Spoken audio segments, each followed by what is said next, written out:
Le shiur est dédié pour la refoua shelema de Daniel Haïm ben Sarah Lévi et également l'Ilou Nishmat Rabbi Yahya ben Aziza. Shetien Afshut Surura Bitzror HaHaïm. Les fêtes juives sont des moments durant lesquels Am Israël va puiser des forces, des énergies nouvelles pour affronter la nouvelle période. Hanouka, qui est la fête de lumière, instituée par les Chachamim.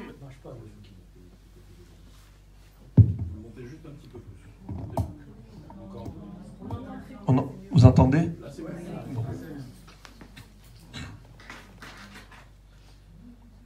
Est censé éclairer pas uniquement le foyer par la flamme de la Hanoukia, mais également illuminer notre esprit par la compréhension du bien fondé de la fête et de ce qu'elle est censée véhiculer comme message. Et ce sera donc l'objet de notre réflexion ce soir, Be'ezrat Hashem. La Gemara dans Masechet Shabbat nous enseigne Haragil bener havianle banim talmidei chachamim. Celui qui a l'habitude d'allumer la lumière aura des enfants érudits en Torah. Rachid expliquait de quelle lumière s'agit-il. Il s'agit de la lumière de Hanouka et les nérotes de Shabbat. Lorsque veille de Shabbat, nous allumons les nérotes. Et la question est de savoir quel est le rapport de cause à effet entre la mitzvah d'allumer la Hanoukia, d'allumer les bougies de Shabbat et cette récompense fabuleuse qui consiste à avoir des enfants qui éclaireront le monde par leur Torah.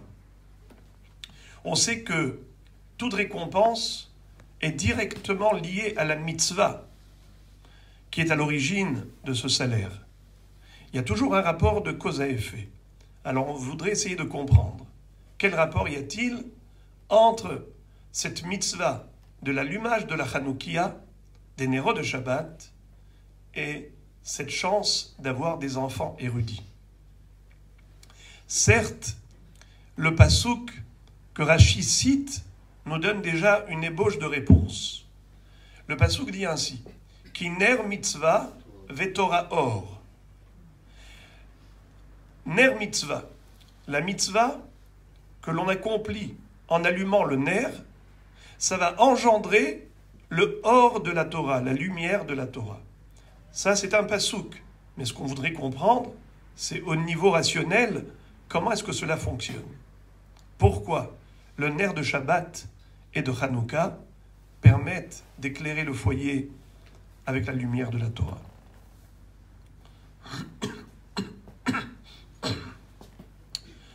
Pour répondre à cette question, on va énumérer d'abord quelques points d'interrogation en rentrant dans le contexte de l'histoire de Hanouka, et suite à cela, on reviendra, Be'ezrat Hashem, à cette question qu'on a posée en préambule. On sait que la période de Hanouka, c'est une période obscure du peuple juif. Avant qu'il y ait eu ce Nes, Am Israël a beaucoup souffert.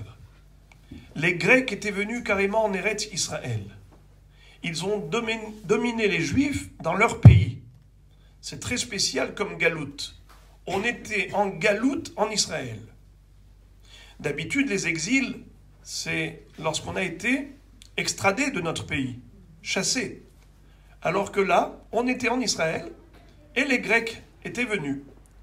Ils ont souillé le Saint-Temple, impurifié les huiles, interdit l'accomplissement des mitzvot.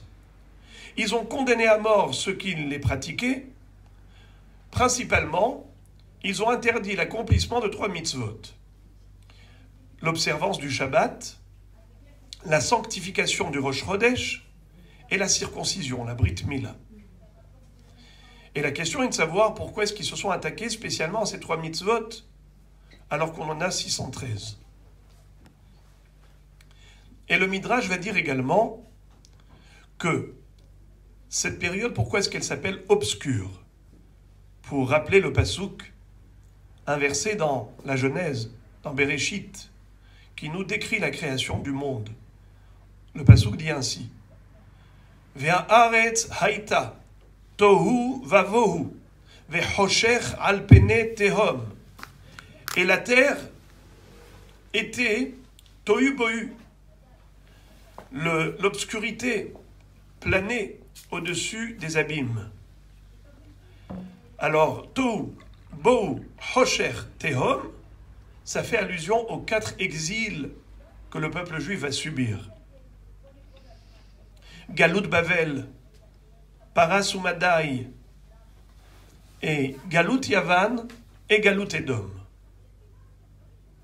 Galout Edom, c'est la dernière, c'est celle que nous vivons actuellement. Jusqu'à la reconstruction du Beth Amikdash, nous sommes en Galout de Esav, puisque ce sont les Romains qui ont détruit le Beth Amikdash. Nous sommes encore en Galout, on n'a pas eu encore la reconstruction. Mais Yavan est représenté par le Choshech. Yavan, c'est la Grèce.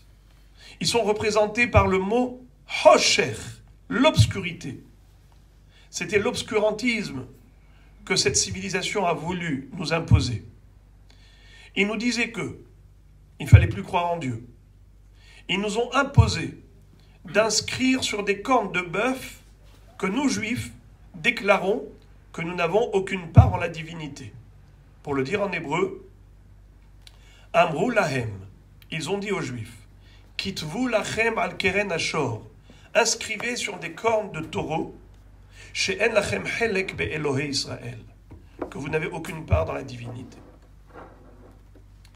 Et donc, notre question est tout simplement de comprendre pourquoi est-ce qu'ils ont choisi ce support d'écriture, de prendre un bœuf, un taureau, pour écrire sur la corne qu'on renie Dieu. Mais ils auraient pu nous demander d'écrire sur un papier normal, sur des grandes affiches publicitaires. Qui va aller lire une petite écriture invisible, illisible, sur des cornes de bœuf? C'est quoi cette histoire-là? Enfin, dernier point d'interrogation avant de passer au développement. Dans la prière de Hanouka, on intercale dans l'Aramida un passage qui exprime notre gratitude envers Dieu. On dit à Kadosh Baruch Hu, merci pour tous ces miracles. Ala Nissim, vers la Purkan, vers la Gevurot, vers la Teshuot. Et ensuite, on raconte l'histoire.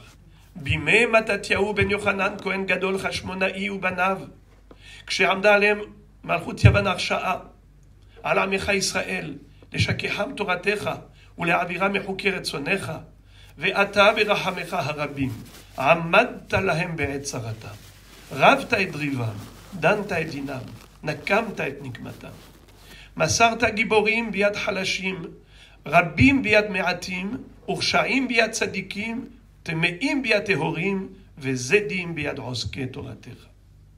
Qu'est-ce que veut dire ce passage? C'est qu'à cette époque, à l'époque de Mattathiaou, fils de Yochanan Kohen Gadol, lorsque les Grecs avaient voulu nous faire oublier la Torah, déraciner le judaïsme, eh bien toi, Kadosh Baruch Hu, tu ne les as pas laissés faire. Tu as livré les forts entre les mains des faibles, les nombreux entre les mains des peu nombreux. Tu as transmis les Réchaïm entre les mains des Tzadikim, les impurs entre les mains des purs. Temeim biad tehorim, vezedim biad oske toratecha. Les railleurs, ceux qui cherchaient à faire du mal sciemment, eh bien tu les as livrés entre les mains de ceux qui étudiaient la Torah. Rabotai, il y a dans ce passage une mise en évidence du miracle, puisque on met en contraste une réalité incroyable. Normalement, c'est qui remporte la guerre? C'est celui qui est fort, le puissant. Ce sont les nombreux soldats d'une armée. Or ici, on avait une petite poignée d'hommes, Hashmonaïm, quelques Kohanim. qui ont été livrés guerre à une armée puissante qui comptait 40 000 soldats grecs, qui était dotée d'un arsenal impressionnant, avec des éléphants domptés en matière de guerre. Et ces quelques hommes qui ont décidé de sacrifier leur vie pour sanctifier le nom divin ont remporté la guerre, ont réussi finalement à restaurer le Saint-Temple et à trouver une petite fiole d'huile pure avec laquelle ils ont allumé le candélabre. Mais cette fiole ne contenait de l'huile suffisante que pour un jour. Elle a suffi pour 8 jours. Voilà pourquoi on célèbre la fête de Hanouka pendant 8 jours par rapport à cet allumage de la Ménorah, qui était miraculeux. Mais sur quoi je voudrais attirer votre attention, c'est qu'il y a quelque part une incompréhension. Quand on veut mettre en relief le Nes, le miracle, alors on montre l'anomalie, c'est-à-dire tu as transmis les forts, les puissants, entre les mains des faibles. Ça, c'est surnaturel. Tu as transmis les nombreux entre les mains des peu nombreux. Ça, c'est surnaturel. Mais lorsqu'on dit tu as transmis les Réchaïm, les mécréants, entre les mains des tzadikim, en quoi c'est surnaturel? Est-ce que le rachat est forcément plus fort que le tzadik? Pas obligatoirement. On peut avoir un tzadik qui est plus fort. Où se situe le miracle? Quel est donc le sens de cette tefila, de ce remerciement à Dieu? C'est ce qu'on va expliquer, Be'ezrat Hashem, par la suite. Mais avant cela, on va essayer de développer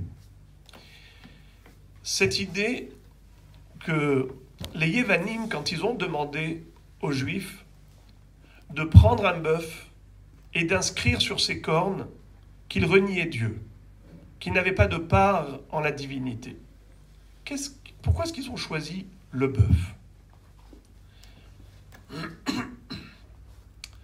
Cette notion du shor, du taureau, ça vous rappelle quelque chose? Ça rappelle ce que dit Tehilim, qu'au moment où Israël a fabriqué un veau d'or, et ils ont adoré ce Hegel, c'est pas pour rien. C'est parce qu'au moment de Matan Torah, ils avaient vu un bœuf parmi les portraits et les images qui figurent là-haut dans le ciel, où ils ont vu les 4 portraits. La face du lion, roi des animaux sauvages, de l'aigle, roi des oiseaux, du bœuf, roi des animaux domestiques, et de l'homme. Et Akadosh Baruch Hu qui est au-dessus de tous. Melech Malchei HaMelachim Akadosh Baruch Hu. Chacun est roi dans son espèce. Mais l'homme règne sur tous les animaux, sur tous les oiseaux.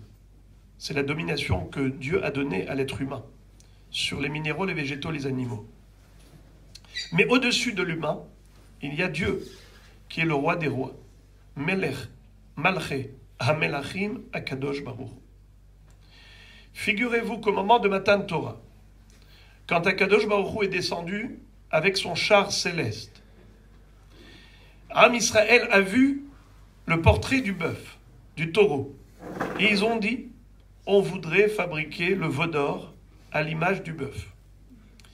C'est ce que dit le passouk dans Tehilim en se lamentant, en disant comment Israël a été capable de faire une telle erreur. Vayamiru et kevodam betavnit shor ochel esev. Ils ont fait échange de leur gloire, c'est-à-dire Dieu, contre quoi? Contre un veau d'or pour l'idolâtrer. Franchement, ça valait la peine d'échanger la gloire divine contre un bœuf? Eh bien, pourquoi est-ce qu'ils ont choisi justement le bœuf, le taureau? C'est que, à l'époque,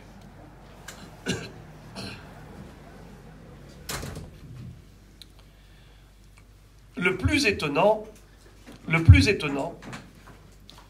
c'est qu'on ne peut pas concevoir une chose pareille. Comment est-ce possible qu'un peuple qui venait de vivre la sortie d'Égypte, qui avaient vécu les 10 plaies par lesquelles les Égyptiens avaient été frappés, qui avaient traversé la mer Rouge à pied sec, qui ont vu les Égyptiens qui les poursuivaient se noyer derrière eux. Ils ont même entonné un cantique extraordinaire, Az Yashir Moshe Uvnei Israël. Ils ont donc palpé la présence divine au sein d'Israël. Comment est-ce possible que, à peine 40 jours après Matan Torah, ils aient fabriqué un veau d'or pour dire « El Elohecha Israël, voici ton Dieu Israël ». Mais c'est juste impensable, impossible. Explication. Que représente la force du bœuf? Vous savez que, à l'époque, la richesse d'un homme, c'était l'agriculture. Comment est-ce qu'on travaillait le champ? C'était lorsque le bœuf tirait la charrue. On attelait la charrue au bœuf, le bœuf allait labourer la terre, et c'est comme ça que on pouvait ensuite moissonner une récolte, engranger des fruits pour toute l'année. Lorsque Am Israël se trouvait dans le désert, ils ont vécu avec frustration la vie qui était la leur. C'est-à-dire, ils mangeaient de quoi? Dans le désert, pourtant, il n'y a pas de magasin. La manne céleste qui tombait du ciel régulièrement. Qu'est-ce qu'ils buvaient? Il n'y a pas de source. C'est le rocher, le puits de Myriam, qui les a accompagnés pendant 40 ans. Comment est-ce qu'ils ont pu avoir des vêtements qui ne soient pas usés pendant toute cette période? Ils n'avaient pas d'usine de costumes et de robes. Simlatra lobalta me'alecha. Ton vêtement n'a pas été usé. Grâce à quoi? Il y avait des ananim, des nuages qui venaient et qui repassaient les vêtements sur eux. Ils grandissaient avec le vêtement. Ils étaient toujours tirés à 4 épingles. Ça, c'était la vie paradisiaque de nos ancêtres là-bas. Mais, malgré tout, ils étaient quand même frustrés. Pourquoi?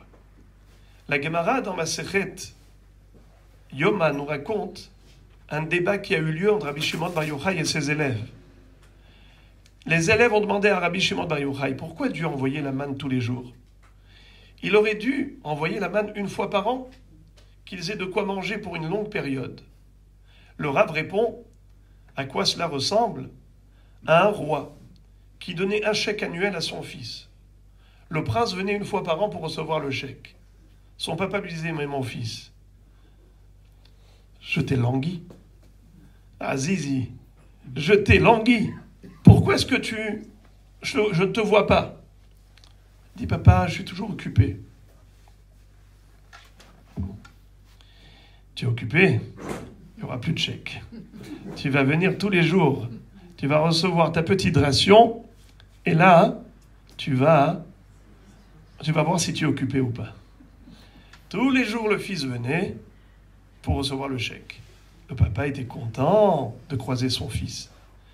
Les Am Israël, ils avaient, beaucoup d'enfants. Ils avaient 6 par naissance. Des sextuplés. Alors, avec 10 accouchements, ils en avaient combien? 60 enfants. Qu'est-ce qu'on leur donne à manger? Le soir, il n'y avait plus rien. La manne, elle était ration quotidienne. Le soir, toutes les bouches qui disent « Papa, qu'est-ce qu'on mange demain ?» Alors prenez le Tehillim, allez commencer à prier. Et on prie pendant des heures la nuit, « Akadosh Baruch Hu, envoie-nous la manne, envoie-nous la manne. » Le lendemain, la manne tombait. Ça, c'est une situation de tension. La Gemara dit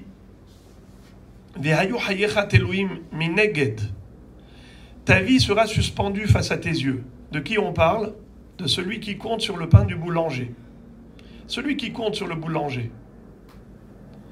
Il fait la queue le matin, devant le comptoir. Voilà que le boulanger il donne des pains. À la fin, il y a 3 derniers clients. Le boulanger dit « Désolé, il n'y a plus de pain. » Il dit « Alors, vous avez peut-être des brioches? » Désolé, il n'y en a plus. Alors, je ne sais pas moi, du pain de seigle ou d'avoine? désolé, il n'y en a plus. Qu'est-ce qu'il fait le lendemain, le bonhomme? Il se pointe le premier. Mais pour être là le premier, quand on n'a pas d'horloge pour se réveiller, alors on ne dort pas la nuit. Il faut que je sois le premier demain matin devant la porte du boulanger. Et ça, c'est pas qu'un jour, tous les jours. La Gemara dit, ça c'est une malédiction.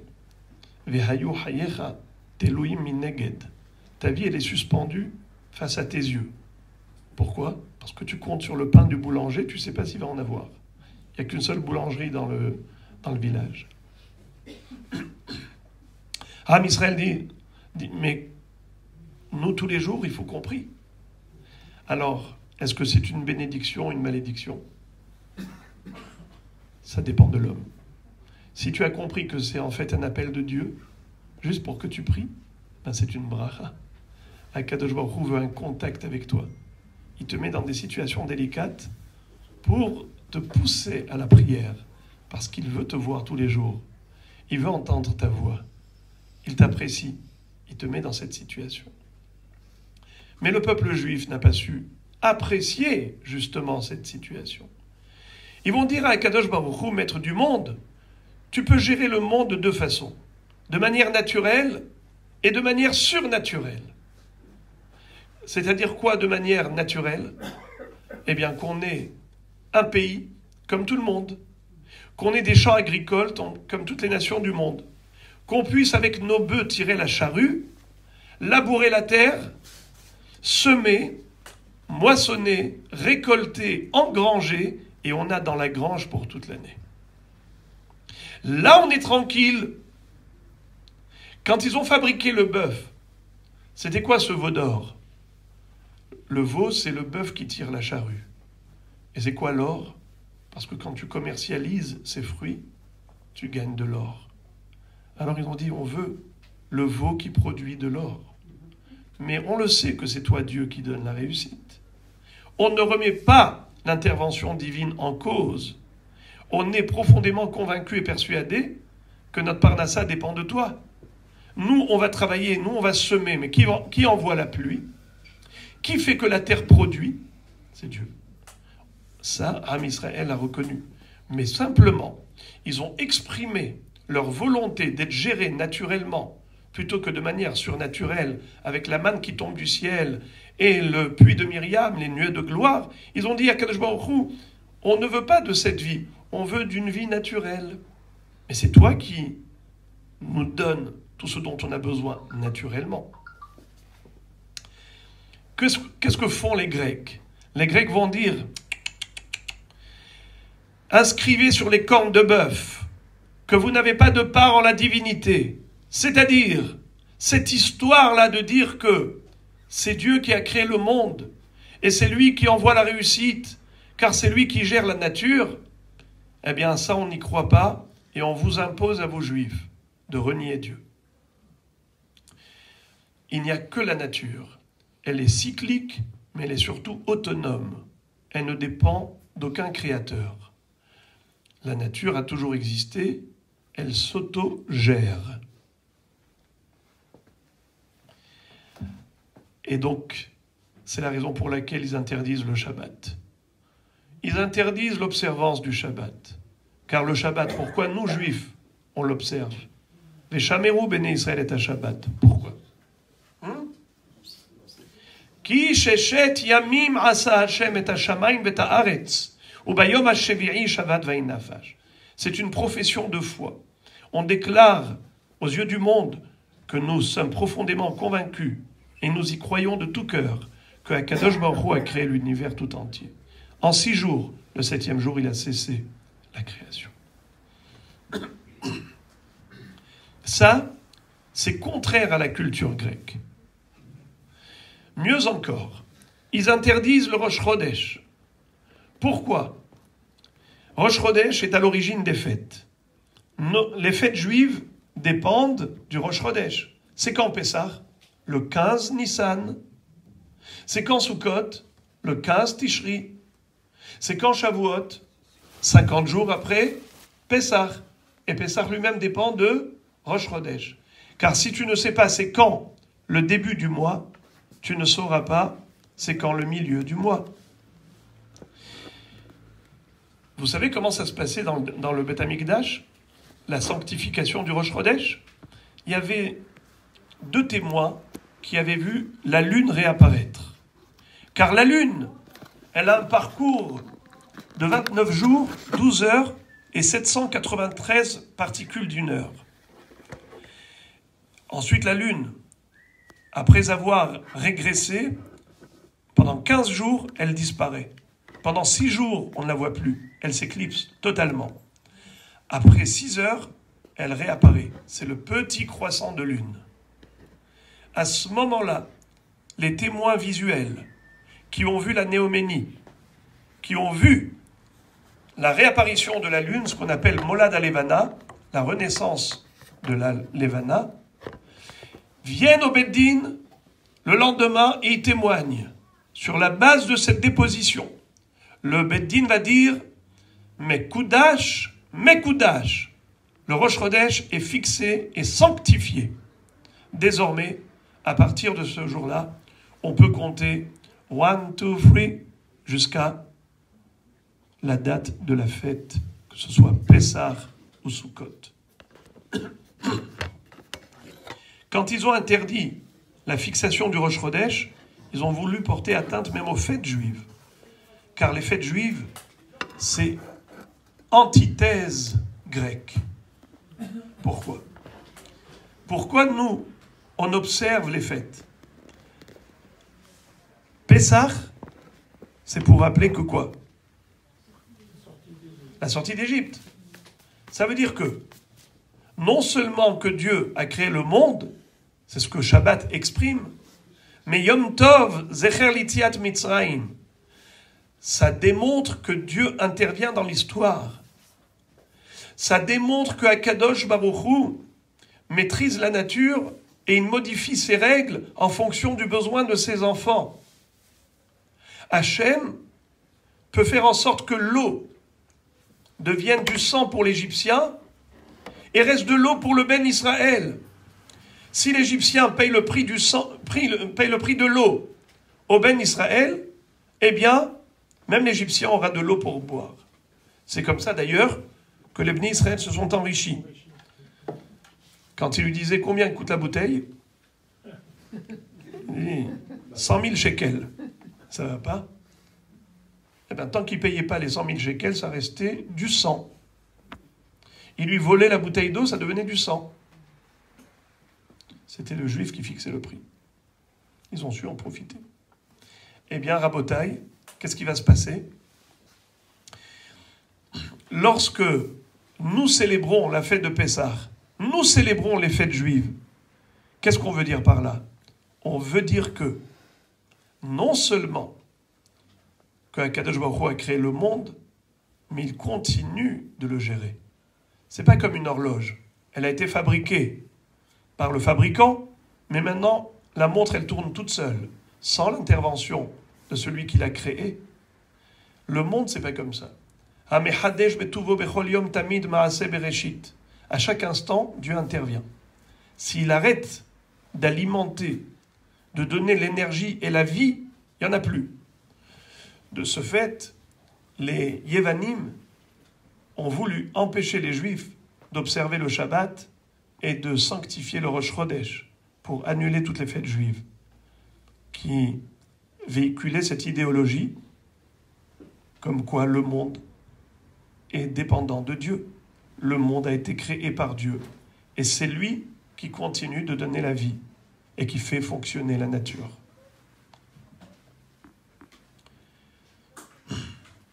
Mais ils ont interdit aussi la Brit Mila. La Mila, c'est quoi? Premièrement, c'est le sceau d'alliance. Comme quoi, nous, Juifs, nous sommes serviteurs de Dieu. Et nous avons sur notre corps même un tampon qui exprime le fait que nous appartenons à Dieu. Hatam be'ot berit kodesh. L'alliance sacrée. Mais les Rishonim expliquent que la mitzvah de la Brit Mila a un objectif supplémentaire. C'est celui de canaliser la passion.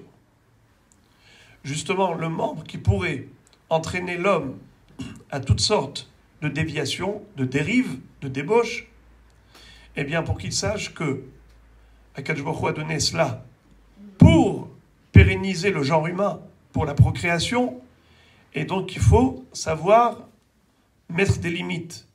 Donc il y a des périodes qui sont permises, il y a des personnes avec lesquelles on ne peut pas se marier, il y a toutes sortes de limitations. La Brit Mila montre qu'un juif est capable de dominer la passion. Pour les Grecs, c'est tout juste impossible. Eux, ils prenaient l'idéologie que la nature, c'est elle qui est maîtresse. Nous, on est là que pour servir la nature. Il faut développer la nature. Ils ont développé l'athlétisme, l'aspect esthétique, les Jeux olympiques. Ils ont modernisé le monde. Toutes les forces naturelles, on ne peut pas les maîtriser. Au contraire, ce sont elles qui dominent l'homme. Nous, on dit que non. Regardez Yosef Hatzadik, dont on va parler cette semaine dans la paracha de Vayeshev. Lui a refusé toutes les propositions de la femme de Potiphar. Il a été capable de maîtriser ce qui avait été arraché réellement de la maison paternelle. Il s'est retrouvé en Égypte. Lui, Yosef Hatzadik, s'est retrouvé dans un monde de Toum'a.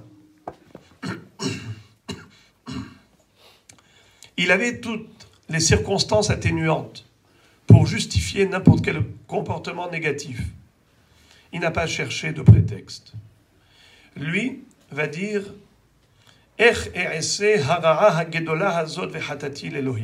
comment puis-je fauter contre Dieu? Yosef. Il refuse catégoriquement tout ce que lui proposait la femme de Potiphar, qui n'arrêtait pas d'essayer de le séduire. Elle changeait de vêtements 3 fois par jour. Elle mettait toutes sortes de parfums. Et rien n'y a fait. Yosef a même fui la femme de Potiphar quand elle a tenu par son veston pour le forcer à la faute. Et quand il s'est enfui, à ce moment-là, il a été mis en prison parce qu'elle a profité de l'occasion en tenant sa veste, en disant qu'il était venu pour la forcer.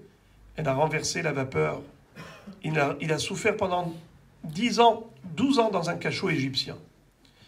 Mais lui, Yosef, a dit, je préfère ce danger physique plutôt que le danger de l'âme, danger spirituel. Il a fui la faute. Chachamim vont dire que grâce à lui, il y a eu la division de la mer Rouge. Hayam ra'a vayanos. La mer a vu et elle s'est enfuie. Elle a vu quoi? Arono shel Yosef, le cercueil de Yosef. Yosef a fui la faute, la mer s'est enfuie de devant Yosef. Celui qui maîtrise sa propre nature maîtrise la nature du monde tout entier. Grâce à lui, on a été sauvés. Il ne s'est pas laissé piéger par la tentation. Cette maîtrise de soi, on raconte qu'un jour, un philosophe avait croisé un roi. Le roi lui demande « Qui êtes-vous » Il lui a dit « Je suis le roi de votre roi ». Tout de suite, il a fait mettre en prison. Il a dit « Tu vas voir comment je vais t'exécuter, toi ». Mais après, il s'est dit « C'est un philosophe ». Les artistes, là, comme ça, ils sont capables de dire n'importe quoi. Mais il y a quelque chose qui se cache derrière. Il appelle. « Dis-moi, qu'est-ce que tu as voulu dire ?» Il a dit « Écoutez, Sa Majesté, lorsque vous avez envie de quelque chose, est-ce que vous êtes capable de maîtriser votre désir ?» Il a dit « Ah, pas du tout. Quand j'ai envie de quelque chose, je fais ce que bon me semble. » Il a dit « Voyez-vous, moi, je suis capable de maîtriser mes tentations, mes désirs, mes pulsions. Alors, le désir est votre roi, et moi, je le maîtrise. Moi, je règne sur la passion.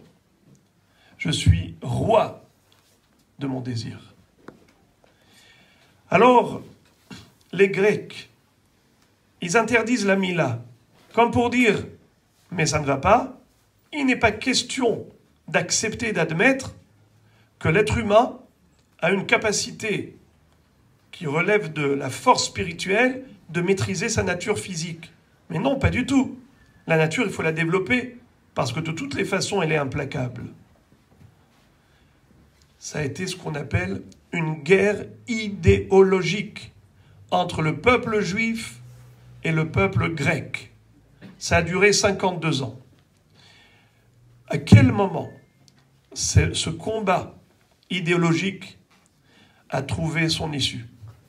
C'était lorsque les Hashmonaïm ont décidé de livrer guerre aux Yévanim. Lorsque cette petite poignée d'hommes dévoués, prêts à se sacrifier pour Hachem, ont été livrés guerre aux Yévanim et ils ont remporté une victoire écrasante et ont réussi à les chasser d'Eretz Israël pour purifier à nouveau le temple.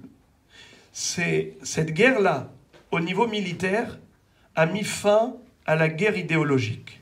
Pourquoi? Car selon la nature, qui est gagnant, qui est vainqueur? Forcément, les nombreux, forcément les puissants. Or ici, Akadosh Baruch Hu a livré les forts entre les mains des faibles. Ça c'est naturel? Certainement pas.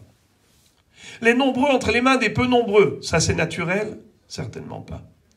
Alors à partir de là, on a eu également une deuxième victoire.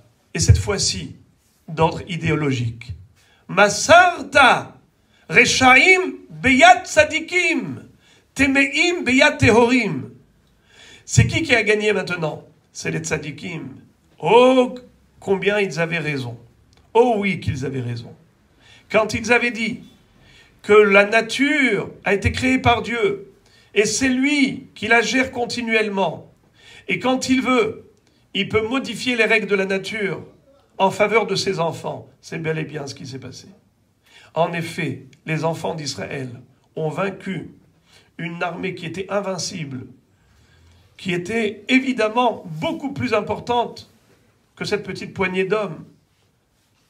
Alors là, on arrive à comprendre que Haragil Bener Havianle Banim Talmidei Chachamim, celui qui est habitué à cette lumière de Shabbat, à cette lumière de Hanouka, ça veut dire quoi habitué?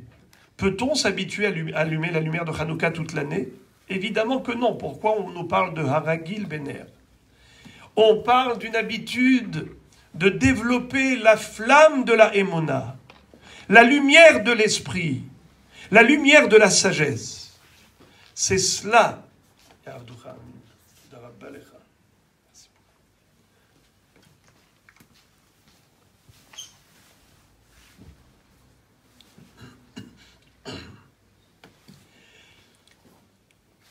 Lorsque nous allumons les lumières de Shabbat et la lumière de Hanouka, on essaie d'intérioriser le message que véhicule cet allumage.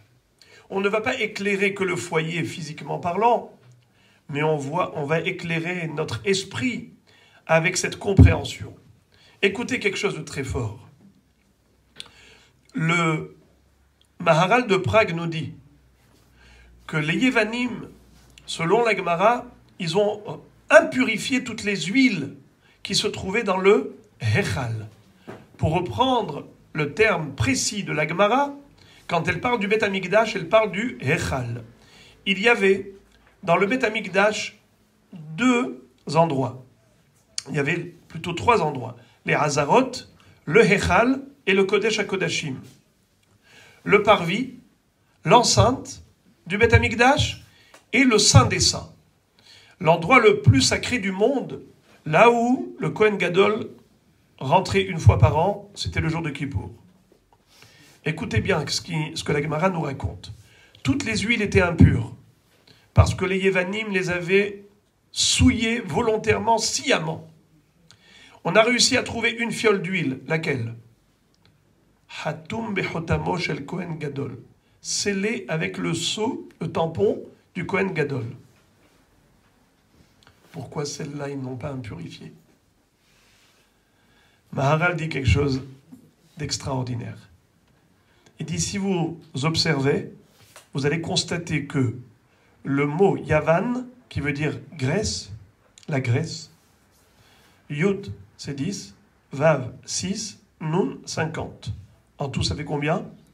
66. Hechal,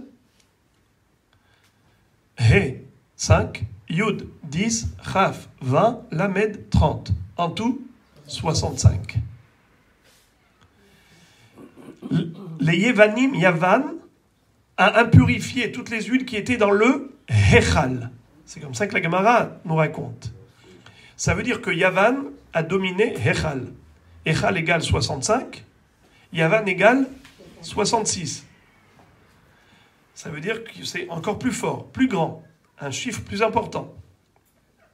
Yavan, ils ont réussi à dominer le Hechal. Pourquoi? Qu'est-ce qu'il y avait dans le Hechal? Nous dit le Maharal, il y avait la Ménorah. La Ménorah, elle a combien de branches? 7. Le chiffre 7, qu'est-ce qui symbolise? La nature. Car toute la nature a été créée en combien de jours? 7 jours.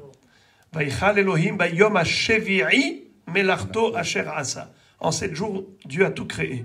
Car même le 7e jour, qu'est-ce qu'il a créé? Le repos. Bravo. Donc, automatiquement, le chiffre 7, qui représente la nature, naturellement, ils étaient plus forts que nous. Mais où est-ce qu'on a été plus fort qu'eux? Lorsqu'on s'est accroché au surnaturel. C'est quoi? C'est la Torah. Qu'est-ce qu'il y avait dans le Saint des Saints? Qui rentre dans le Saint des Saints? Le Kohen Gadol. C'est le seul habilité à pouvoir pénétrer ce lieu Kadosh, à Kippour. Donc lui, le Kohen Gadol, il rentre dans le Kodesh HaKodashim. Qu'est-ce qu'il y a là-bas? L'Arche Sainte, où il y avait dedans les tables de la loi et le Sefer Torah.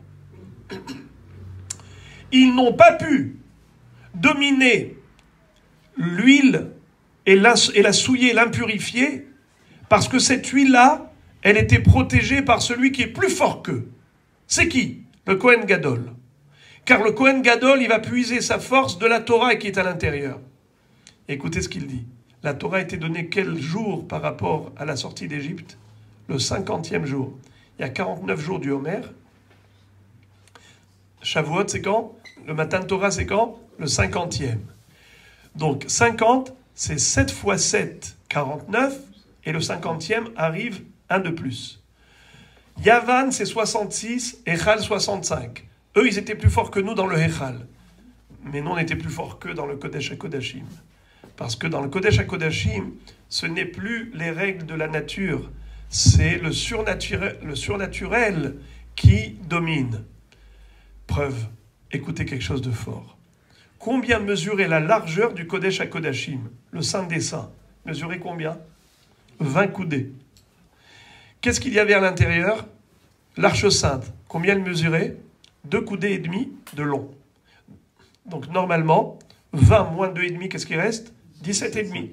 Après, tu divises par 2, tu as la moitié d'un côté, la moitié de l'autre de l'Arche Sainte. Eh bien, étonnamment, quand on mesurait à droite et à gauche de l'Arche Sainte, qu'est-ce qu'on avait? 10 coudées à droite et 10 coudées à gauche, et l'Arche Sainte n'occupait pas d'espace. Et où est-ce qu'il a disparu le Aaron à Kodesh? À Aaron et Nominamida, car la Torah que contenait l'Arche Sainte ne dépend ni du temps ni de l'espace. Ça a été donné le 50e jour, qui est après le 7 x 7. 7 x 7, c'est la nature en puissance. Mais il y a le surnaturel. Kohen Gadol avait scellé l'huile de cette petite fiole qui était intouchable, que les Yevanim ne pouvaient pas atteindre, parce que leur force, elle est au niveau naturel. Mais Am Israël puise ses sources dans le surnaturel, grâce à la Torah qui nous relie à Dieu, qui est le maître de la nature. Une personne qui vit la Emouna, qui est Ragil Bener, qui a l'habitude d'allumer la lumière de Shabbat, la lumière de Hanouka, ça veut dire que son esprit est éclairé par cette Emouna, alors peut avoir des enfants Talmidei Chachamim. Pourquoi? Quel rapport?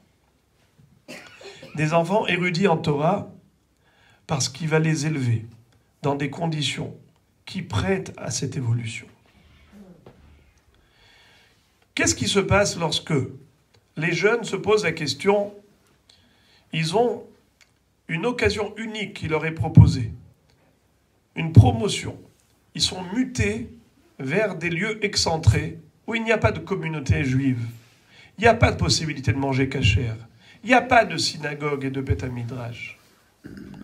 Ou bien, gagner moins, gagner juste, mais en se sécurisant sur le plan spirituel. Qui est-ce qui fera le bon choix? Qui est-ce qui va dire « je donne la primauté, la priorité aux valeurs spirituelles » C'est celui qui a la émona, que c'est Dieu qui donne la parnassa. Si tu penses qu'il n'y a que la nature, il n'y a que les moyens naturels qui donnent à l'homme sa réussite, eh bien en effet, tu ne prendras pas de risque. Tu vas dire la synagogue, kapara. Le Beth Midrash, c'est pas grave. Une vie communautaire juive, digne de ce nom. Et alors, le principal, c'est Ismane. Le principal, c'est l'argent. Donc, cette personne-là ne croit pas que Akadosh Baruch Hu peut lui accorder le nécessaire là où il se trouve, même lorsqu'il a choisi de vivre selon la volonté divine. Haragil bener havian le banim talmidei chachamim. Mais celui qui a l'habitude de véhiculer cette flamme de Emouna, et il est profondément convaincu que Akadosh Baruch Hu peut lui donner dans toutes les situations le nécessaire, la parnassa, eh bien il essaie de sécuriser ses enfants, se sécuriser lui-même déjà, et de vivre dans un environnement dans lequel sa vie juive sera garantie. Voilà donc l'idée que nous avions voulu ce soir mettre en relief à l'approche de la fête de Hanouka. Grâce à Dieu, ce n'est pas à vous que j'avais besoin de le dire, parce que vous êtes des fervents ma'aminim. Vous êtes des gens qui avaient planté, jeté l'ancre dans un Makom Torah. Vous venez à la synagogue régulièrement. Vous venez étudier autant que cela peut se faire. Vous venez pour participer à la vie juive intensément. Donc, vous avez, Baruch Hashem, la sécurité au niveau spirituel. Mais qu'est-ce qu'il faut? Il faut le divulguer, il faut le diffuser, l'enseigner autour de nous, que nos enfants sont des âmes extrêmement précieuses et que nous voulons que ces neshamot-là puissent se retrouver toujours dans un cadre thoraïque et ne pas prendre de risques. Risques par rapport au Shabbat, en disant « Hey, qu'est-ce que tu veux que je fasse? Les examens tombent Shabbat, qu'est-ce que je peux faire ?» J'ai connu des gens qui ont été capables de renoncer à toute une année ou parfois 2 ans d'études juste pour ne pas aller passer ses examens un jour de Yom Tov. Ça, c'est ce qu'on appelle une émona forte. Ça, ce sont des gens qui peuvent être fiers d'eux-mêmes et nous espérons que Akadosh Baruch Hu sera toujours fier de nous et que nous puissions, Be'ezrat Hashem, vivre l'allumage du 3e candélabre, la menorah du 3e Beth Amikdash, qui puisse illuminer et éclairer très bientôt le Ham Israël, Bekarov Biamenu. Amen. Toda Rabba.